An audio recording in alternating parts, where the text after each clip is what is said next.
गांव की उस ठिठुरती सर्द रात में, जहां पड़ोस के घरों से बच्चों के हंसने की आवाजें आ रही थीं, वहीं रामलाल के घर में मौत जैसा सन्नाटा पसरा था। रामलाल, जिसने कभी बड़े बड़े भोज में राजाओं की तरह 56 भोग परोसे थे, आज अपनी ही बहू की जली हुई और सख्त रोटियां निगलने को मजबूर था। किस्मत का खेल देखिए, जिस हाथ ने सबको खिलाया, आज वही हाथ कांप रहे थे। थाली को पैर से जमीन पर घसीटते हुए, लो निगल लो इसे, सारा दिन खटिया तोड़ते हो, कम से कम ये जली रोटियां तो खा ही सकते हो। और सुन लो बुढ़े, कल सुबह सूरज निकलने से पहले आंगन चकाचक साफ मिलना चाहिए। मुफ्त की रोटियां तोड़ना बंद करो। तुम्हारी इस खांसी और मनहूसियत ने घर का सुकून छीन लिया है। बेटी, गला सूख रहा है, अगर थोड़ा सा गुड़ का टुकड़ा मिल जाता तो ये सूखी रोटी अंदर उतर जाती। गुड़ चाहिए इन्हें? अरे अपनी औकात देखिए, जब से मां गई है तुम हमारे सिर पर बोझ बन गए हो। सच तो यह है कि तुम्हें भी मां के साथ ही चले जाना चाहिए था। अब यहां हमारे टुकड़ों पर पल रहे हो और नखरे ऐसे जैसे अभी भी किसी रियासत के रसोइये हो। बेटा, जिस दिन तू पैदा हुआ था, उस दिन मैंने पूरे गांव को घी के लड्डू खिलाए थे। तुझे अपनी हथेलियों पर छांव देकर बड़ा किया।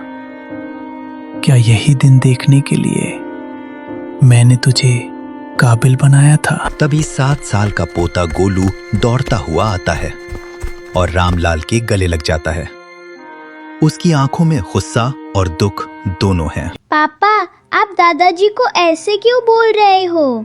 जब मुझे डर लगता है तो यही दादाजी मुझे अपनी गोदी में सुलाते हैं। माँ, आपने इन्हें जली हुई रोटी क्यों दी?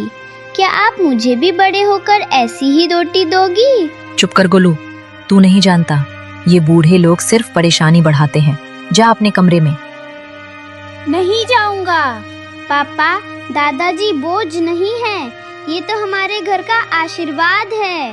आप कहते हो ना कि ये आपके टुकड़ों पर पल रहे हैं, पर दादाजी ने तो मुझे बताया था कि ये घर और ये खेत उन्होंने अपनी मेहनत से बनाए हैं।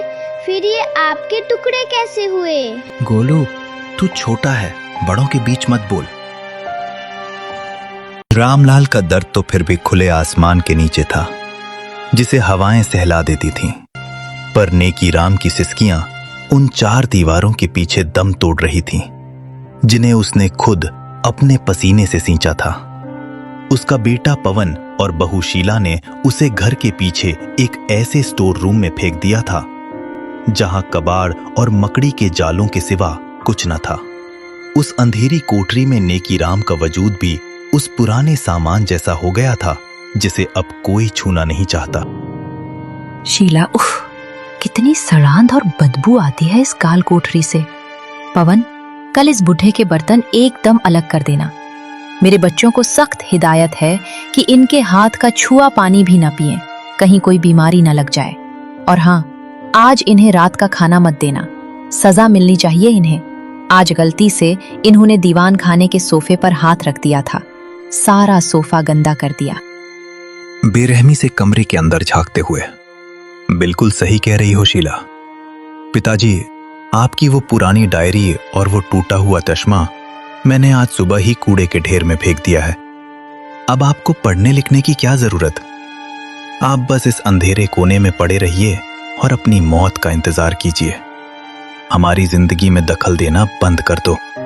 बेटा पवन, अपनी जवानी की एक एक पाई जोड़कर मैंने ये आलीशान घर बनाया था, ताकि तू और तेरे बच्चे सुकून से रह सकें।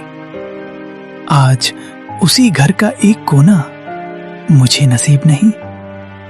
आज मुझे ही तू कूड़ा कह रहा है। जिस चश्मे से मैं तुझे पढ़ते हुए देखता था, उसे ही फेंक दिया। तभी नेकीराम की 6 साल की पोती पिंकी चुपके से कमरे में दाखिल होती है। उसके हाथ में एक छोटी सी पानी की बोतल और अपनी टिफिन से बची